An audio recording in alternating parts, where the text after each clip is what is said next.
when it comes to you letting go of the idea of someone, you have to see it for what it is and not what you want it to be. I remember my own story and how I used to be so attached and I used to be so certain about the vision I saw, the life I envisioned with somebody. And I was so caught up in knowing like this is gonna happen. I'm so certain about this. And I get disappointed, or you get disappointed, when all of that comes crashing down all at once. When you come to a realization that, dang, what I thought was gonna happen isn't going to happen anymore.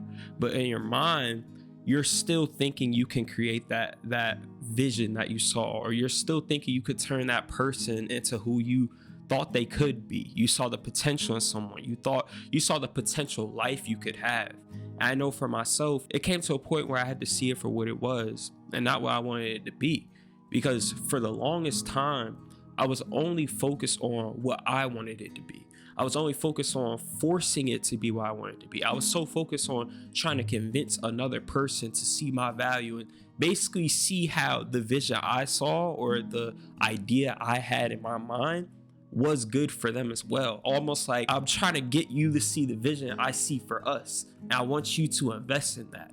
And it really disappointed me, and it disappointed you as well when all that comes crashing down all at once and you have to come to terms with that. And first off, you have to realize that it's okay to have to grieve what you wanted to come to life so bad, or what you wanted so badly. Because sometimes we think, oh, it's something we should feel bad about, it's something we should ponder on, or we shouldn't be able to feel this way. No, when your reality or your dream gets crushed, it's going to be on your heart. It's going to be something that hurts. It's going to be something that stings for a little bit. And so most importantly, we have to come to terms with that. We have to find acceptance in that. And that's why it's so important to take the time to truly heal and truly process what's going on in our life. Because if we never come to terms with it and understand how it even came about in the first place, then we'll never be able to heal from it. Because I think sometimes we get so attached to visions or the idea of things from a place of scarcity, from a place of fear, from a place of finally having someone in our life. Because I know for myself, I was so attached to the idea of, oh, this is finally someone who understands me. This is finally someone who makes me feel this kind of way. And I envisioned this idea with them, or this future with them, because I thought it would bring all these other different feelings that would bring me happiness or allow me to be at peace. But I also had a fear deep down of, I don't know if I'll ever be able to find someone like this again. I don't want to go out of my way to have to build another relationship with someone when I already have this one sort of kind of right here.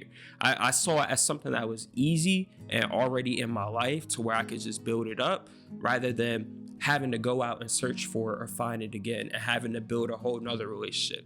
Because during this time, I was in the midst of kind of blowing up. So I had a lot of my attention on creating content and getting into a new space and just getting in the groove with that. And so I had somebody already in my life, and I started really just thinking like, dang, I feel like this is already someone who could be for me. And then I acted on that, and then everything just didn't work out basically. But it put me in a place where I was so convinced of the vision I had seen, I tried to force it. And it really just made the situation even more worse.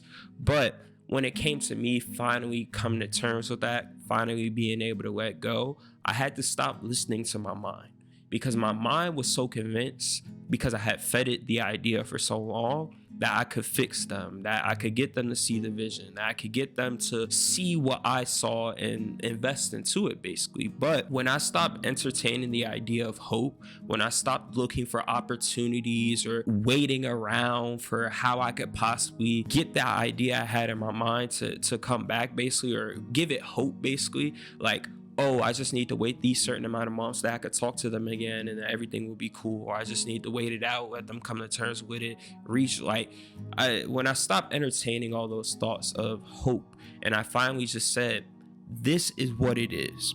This is clearly not for me, and I have to stop entertaining the idea that it could be, because it's not. We're so caught up in, again, what we want, the idea we created in our mind for so long, what we ideally want to happen, because we don't want to move on and heal and have to go find other people, and we have all these different fears and we're so attached to the outcome. When I started seeing it for what it was and stopped even entertaining the thought of it being what I wanted it to be, that's when I was able to truly start making progress. When every time those ideas would pop up in my mind, I had to ground myself. I had to sit down. Is this true? Is this really what's happening? Or is this just what I want to happen? Is this just what my mind is, my emotions are eager to happen? And oftentimes we could get so caught up in the idea that we miss the early signals that already tell us that it's not going to happen.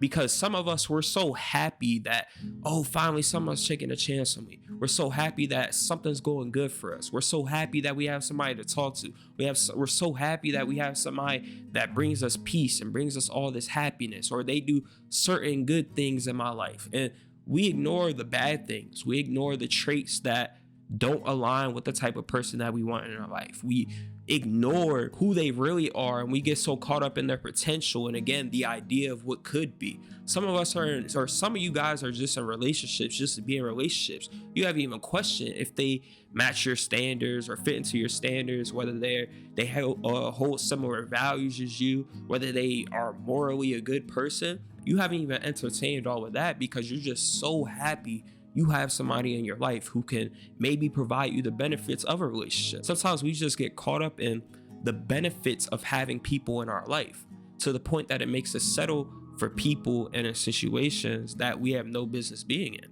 It could be something as simple as sex. It could be something as simple as having somebody to talk to every single day.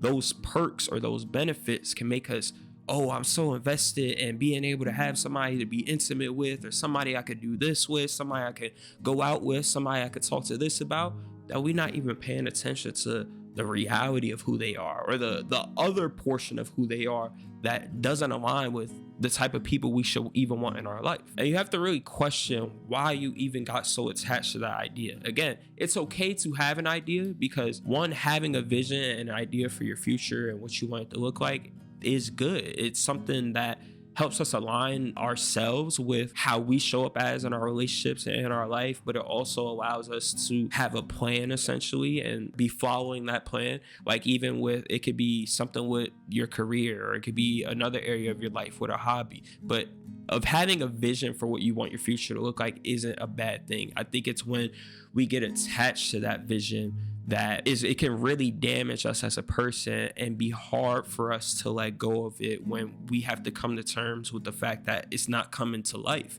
Because some people, we get so caught up in our identity or a certain vision satisfying a part of ourselves, or finally telling us that we're good enough, or finally giving us a feeling or an emotion that we've been looking for so long, because we depended on other people for it.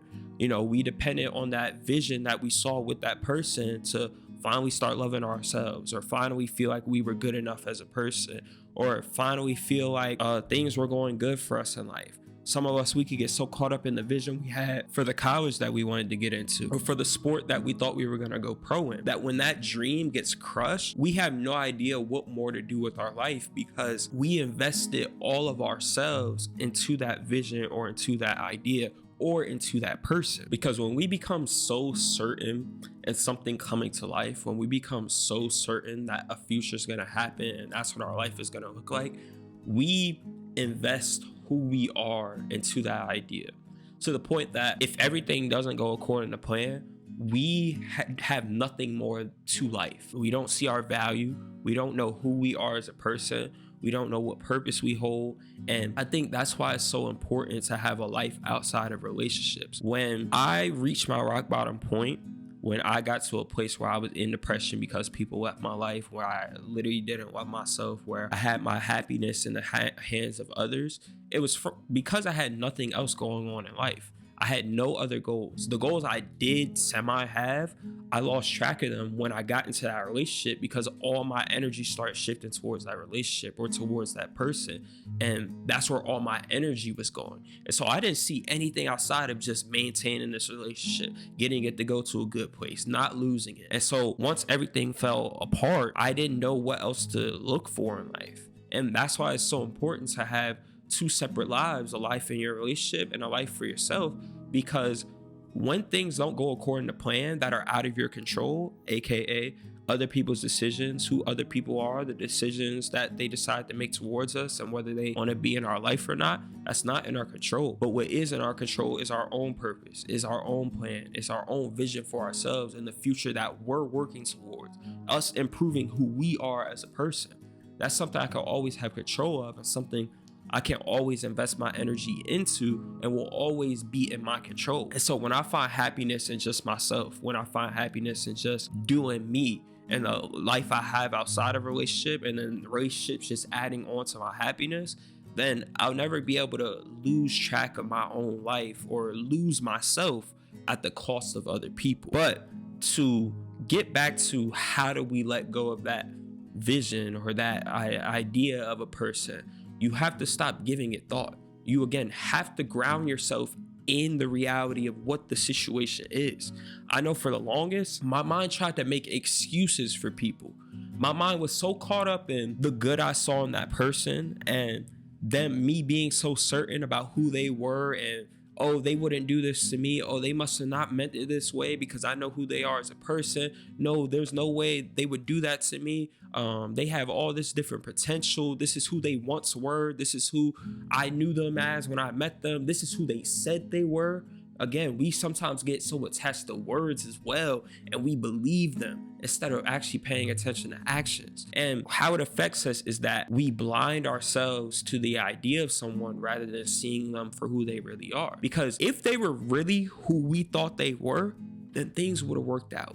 And I had to start telling myself that, because I was so convinced that this person was for me, or that this person was, who I could build my life into this idea with, or that God had placed this person in my life to be in it forever. Sometimes we tell ourselves these different lies and these different excuses as to why people are for us, and it becomes hard to let go of them, when in reality, if they were meant for us, if they truly were that vision or that idea of that person in our mind, then we wouldn't be letting go of them. We wouldn't be having to let go of them, or they wouldn't have gave up on us, or they wouldn't have done all these different things towards us to where they weren't keeping their words, or they did all these other bad things, or they gave up on us, or didn't value us, whatever. But we have to ground ourselves in that reality, because the fact we lost that person means something. We lost them for a reason, or they decided to step out of our life for a reason.